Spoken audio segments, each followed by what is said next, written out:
don't leave it too late. Don't run out of money, and that's what we importantly did. Being prepared to change again. And so we rethought our whole strategy from all these, having all these people on the ground. It's just not working. And at that time, we had over it was like 400 websites for all these restaurants and bars. But the thing is with websites is they're not scalable, and what that meant was our developers who were working on doing a website for a restaurant, they weren't working on our My247 site. And so they were doing a change for 10 people, which would affect 10 people, and not for the 100,000 people we had at the site at the time. And so really, just doing that work just to pay, doesn't mean it was a good idea. So we decided to get rid of the websites. We then, people started spending online with credit cards, and so I thought, well, what we can do now is we can get these venues, instead of going and seeing them, they'll just sign up online, they'll put their credit card in, and we set up these systems to fully automate that. So we made sure our whole sales process was fully automated. Online ads as well started, as I said before, the market grew, and we started selling content to City Search of all people. They were selling all our arts listings, so that was a brand new revenue stream, and when you're dealing with census, you just put an extra zero on the end, and that worked quite well as well. And this was in 2008, and that was when Facebook really started happening, and it was like, everyone's got to build a Facebook app, so we spent a lot of money not doing our own website, we built this Facebook app. But the problem then was, it was when Facebook kept changing their environment, and so you build these applications and then they'd disappear off various toolbars and couldn't be found.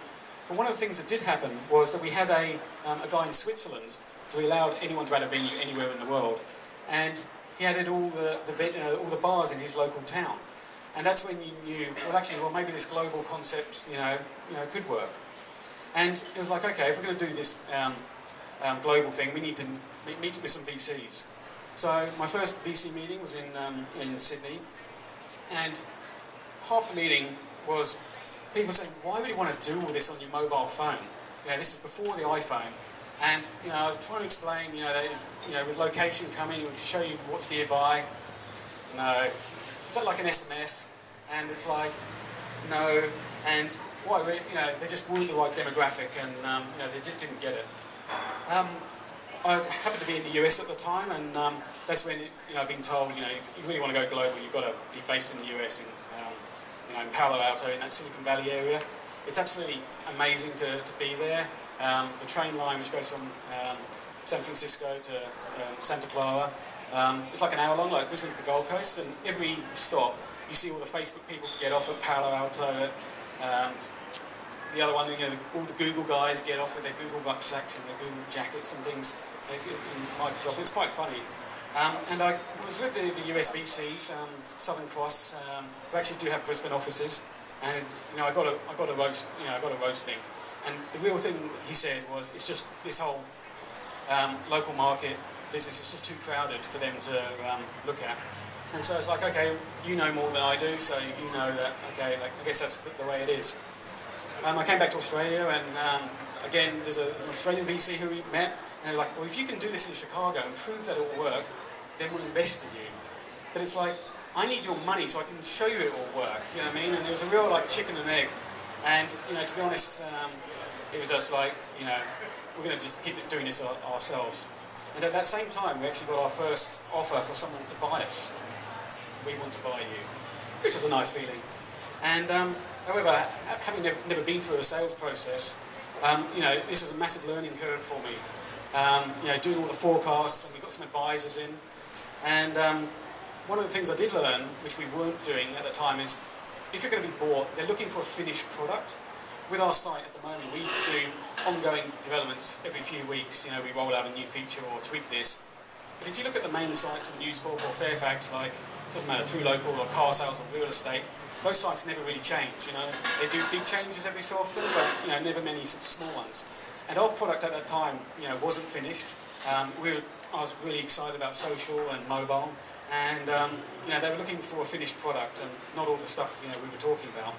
But one of the things I did learn is they sort of sent us the requirements of what we want from your business, and it was getting every contract, all your history, all these pages, and all those relationships you did with the handshake and things. we had to get contracts written very fast. And so if you haven't, make sure, and I have today, a folder which has every single thing about our business in. And so if anyone ever wanted to, to buy us or invest in us, I have that folder. Because what you'll find is when going to do the deal, time will become your worst enemy. Things happen over time, as we'll find out with like the GFC. Because back in 2008, which isn't really that long ago, the real commodity in Australia for why people were buying online businesses was for like traffic and page views. Because back then the belief was basically if you could double your page views, you'd double your revenue with online advertising. Today that reality never happened. And also at that time, I was going on about all these international opportunities and things, and the purchaser was actually just looking for the Australian site that we were doing. So if you get approached, do try and work out what they actually want to buy from you, and don't sell them anything else so they don't. So yeah, this was in 08 and 09, and basically this is when the GFC hit, and this is that deal sort of fell apart, and it was a very frustrating time. We had this great prediction of online advertising. It was going up. The people who sell out online ads were saying it's going to be fantastic, all this growth. The 30% growth they were predicting, it was 30% under they did what the previous year. It was very tough. I had to fire staff, which make redundant, which is never a nice feeling. And we went down to 3 staff, which was ultimately, it was just how can we reduce all the costs and keep our head above water. There's no money out there. Venues were struggling, to pay their renewals. And what was frustrating at the time was our web traffic, highest ever month. But even though we're doing more page views, online advertising just wasn't there. And it's kind of depressing, and it was like, okay, let's go back to the people who wanted to buy us last time, and let's do this.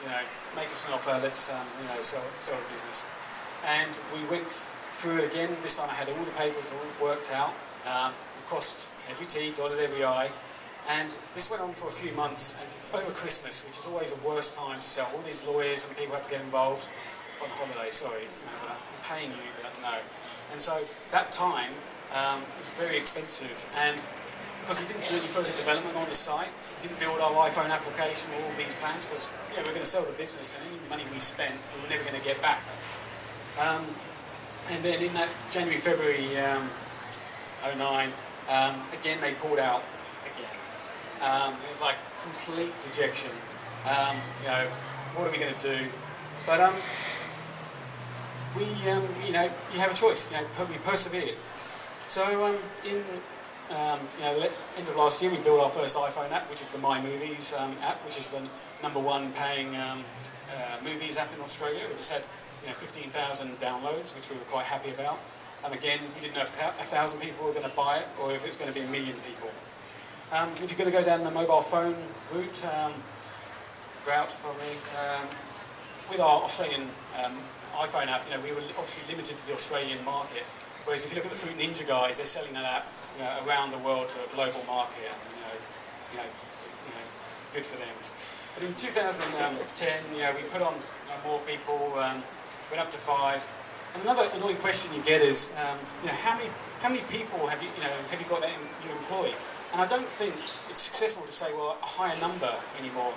One of the things we've done is, we do, outsource, things like our accounts to Casey and Shafsani here at BDO. We outsource our design. We outsource, our online ad sales. All our hosting's outsourced, and so it's meant we were able to keep our costs down in terms of, staff overheads. Another, good thing was that by reducing this, we moved everything into the cloud as well. And I've set the business up now, so if I'm ever hit by a bus, it will continue. Touch somewhere. But the other thing, just recently with the Brisbane floods, where nobody could come to work, we were able to operate, fully, and nobody knew. We still got customers in Melbourne and Sydney, which is business as usual for them. And it's good testing the business to make sure that it can work. not just in Brisbane. Because if your purchase is going to be in Sydney or Melbourne, they're going to want you to move there, and being able to prove that you can do that, is pretty effective. Anyway, so 2011, here we are. January for us was our highest revenue month in years. It does seem the GFC has gone. Online ad sales have perked up. We've now moved into a new sales process. Our venues, they're not awesome at signing up online, fully automated, like Google ads or Facebook ads, but they do need to be phoned. And so we do, our sales process is doing that via phones. But instead of the question today of why I should be on the internet, what we really face is why should we pay you? Facebook's free, Twitter's free, you know what I mean? And you will get this, But the reality, Twitter, is only free if you don't value your time. It's a great resource on your time, updating your Twitter status. And, for a venue, and I do think there are examples that will work, but if you update what you're doing tonight and it's gone out of everyone's stream, is that really that good in the end of the day? But I do believe people still pay for service. When I buy iPhone apps, I don't bother with the light ones. I don't want the annoying ads and things. It's $5. The BYD support was $8. It's the mobile payment system is really it's a great opportunity. If we had an internet today which had a built-in payment mechanism from the start, the courier mail wouldn't be free. But with what iPhone have done and that ecosystem, the opportunities in mobile and payments, especially now they've got subscriptions as well, there's a real opportunity for wherever you're going. One of the other things we did, we offer with our venues is a full 30-day money-back guarantee. This gives them the confidence that they can use our service with all the bells and whistles. And the reality is I've not had a customer ask for their money back in 5 years. It's a very small amount at the end of the day. But if you believe in your product and you back your product, I do recommend offering it. So that was a quick whirlwind of 12 years. But just to give you some of my hindsights and learnings, which may hopefully save you time and money. Brisbane, I love living here, because of the lifestyle. Setting up a business is lower overheads. There's creative people. What's not so good is there's no help from Queensland government really. Mark Fludder, who's looking after digital, he's really doing his best, but nobody's getting the $50,000, the $100,000 grants that a lot of online businesses need. And a shot in the arm, injections. It just doesn't exist here. As I said before about the online ads taking a while to develop. And also the little network, there's not as much networking events, and networking should be key, for your business. In Australia, you might not believe this, but for our movie application, and we've got movie times on our website, we actually still pay the cinemas for the movie feeds. Now, in the US, you get the movie times for free, and you get a commission for every ticket we sell. We still buy movie content. And there's lots of other cases where you just bang your head up against the wall, and it's like, who's helping who here? You know what I mean? And it's still, there are people you deal with where you do want to just bang your head up against the wall and who don't get it. However, it is changing, and those people are being replaced with people who do. Mobile, I've always thought was a big part of our business going forward.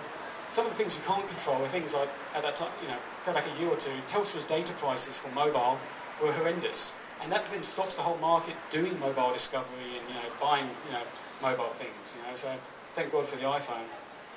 Banks, as I said, if you don't have a house to put on, they won't lend you anything. And typically in online businesses, you don't have any assets.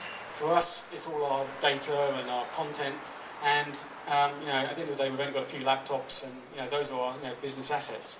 But obviously that doesn't mean a lot to the banks.